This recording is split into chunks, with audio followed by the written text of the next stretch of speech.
رزق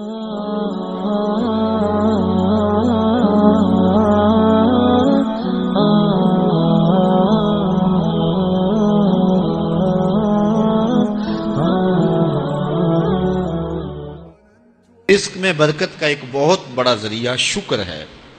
ارشاد فرمایا لَإِن شَكَرْتُمْ لَأَزِيدَنَّكُمْ، اگر تم شکر کرو گے وہ تمہیں اور زیادہ عطا کرے گا، اور اگر تم شکر نہیں کرو گے وَلَئِن كَفَرْتُمْ، کفران نعمت کرو گے، إِنَّ عَذَابِي لَشَدِيدٌ، تو پھر میرا عذاب بڑا سخت ہے۔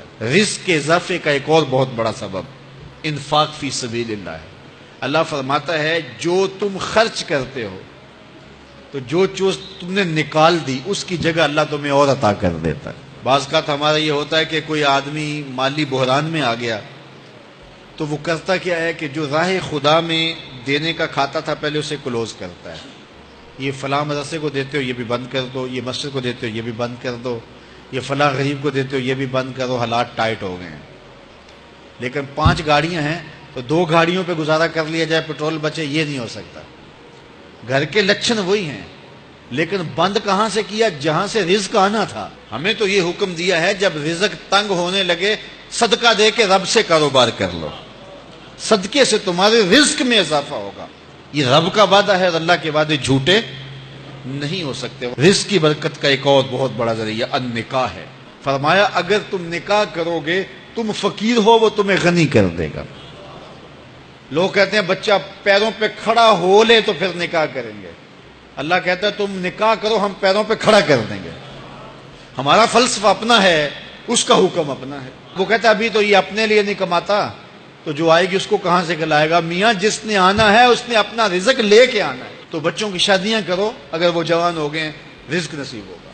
اپنے اہل خانہ کو نماز کے حکم دینے سے رزق بڑھتا ہے، کیونکہ جو صبح کا وقت ہوتا ہے یہ رزق کے بٹنے کا وقت ہوتا ہے، اور جس گھر میں صبح کے وقت لوگ سوئے ہوئے ہوتے ہیں وہاں بے برکتیاں ہوتی ہیں۔ تو طلوع فجر سے لے کر کے طلوع آفتاب تک اپنی اولاد کو، بیوی کو، بچوں کو نہ سونے دیں۔ اس وقت رزق بٹنے کے لمحے ہوتے ہیں۔ کثیر دعائیں مانگیں، تلاوت کلام مجید پڑھیں، اور نماز فجر مرد حضرات مسجدوں میں جا کے باجماعت ادا کریں، اور گھروں میں جو ہے وہ بیٹیاں بہنیں مصلے بچھا لیں تو اللہ کی رحمتوں کا نزول ہوگا۔ اب ایک حدیث میں رزق کے اضافے کا ایک اور نسخہ ارشاد کیا گیا۔ میرے حضور نے فرمایا جو شخص یہ چاہتا ہے کہ اس کے رزق میں برکتیں ہوں اور اس کی عمر میں اضافہ ہو تو وہ اپنے رشتہ داروں کے ساتھ سلوک اچھا کرے۔ رشتہ داروں کے ساتھ اگر اچھا سلوک کرو گے تو پھر تمہارے رزق میں برکت ہو۔ غریب ہیں تو ان کی مدد کرو، ان کی بیٹیوں کی شادیاں اپنے ذمے لے لو اگر اللہ نے آپ کو وسعت دی ہے، ان کی پریشانیاں بانٹ لو، ان کا قرضہ ہے تو اتارنے کی کوشش کرو، ان کو مشکلات سے نکالنے کی کوشش کرو۔ تم ان کو مشکلات سے نکالو گے اللہ تمہیں مشکلوں سے نکالے گا۔ تمہارے رزق میں بھی برکتیں ہوگی اور تمہارے مال میں بھی برکتیں ہوں۔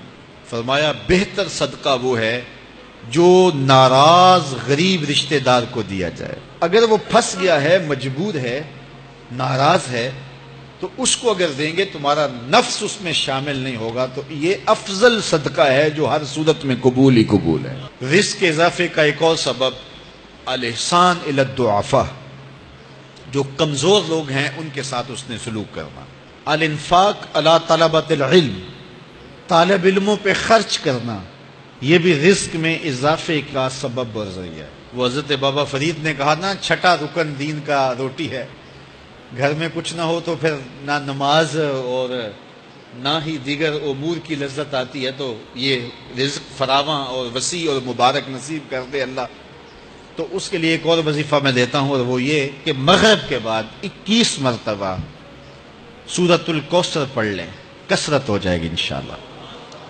اول خدوشی پڑھ لیں، 5-7 منٹ لگتے ہوں گے، تو سورہ کوثر 21 مرتبہ روزانہ مغرب کی نماز کے بعد پڑھیں۔